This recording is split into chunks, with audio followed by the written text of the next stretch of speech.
Last weekend, my brother and I took a trip down to Ferguson to bring supplies to the protesters. We saw on the news that protesters were getting tear gas, being shot with rubber bullets by the police, and being oppressed when they were trying to protest peacefully the death of Mike Brown, which was a murder. And we were really upset that they were being met with such violence and aggression, and so we wanted to do something. We got together some money to bring down some respirator masks, some goggles, some tear gas treatments, some water bottles, anything we could really. And when we got to the church, the headquarters, where all organizers were meeting up to disperse and to get supplies together, told about a group of young men that were camping out in the protest area and refusing to leave until justice for Mike Brown was served. And so we figured that was where we needed to go first. When I first walked up to the camp, you know, just all smiles, I was like, so which one of y'all is Dante?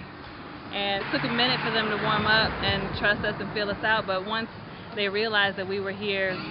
to really be of service to the movement, they welcomed us like family. And what we discovered was that the protesters that are camping at the Lost Voices site are a group of young people from all different walks of life, from different gang sets, people that knew Mike Brown, people that grew up with him, people who have had beef before, people who didn't know each other, people come from out of town and have decided to build a village together and live together in protest of the injustice and refuse to move until justice is served. That, to me, is so powerful, because what we're experiencing in Chicago right now is a generation of youth that can't see past the differences between them to unite against the real force of oppression, which is police brutality, which is institutionalized oppression, which is the prison industrial complex, which is the military industrial complex. And so to see a group of young people that are conscious, that are active, that are trying to get their message out to the world, that are willing to squash the differences between them in order to fight a bigger,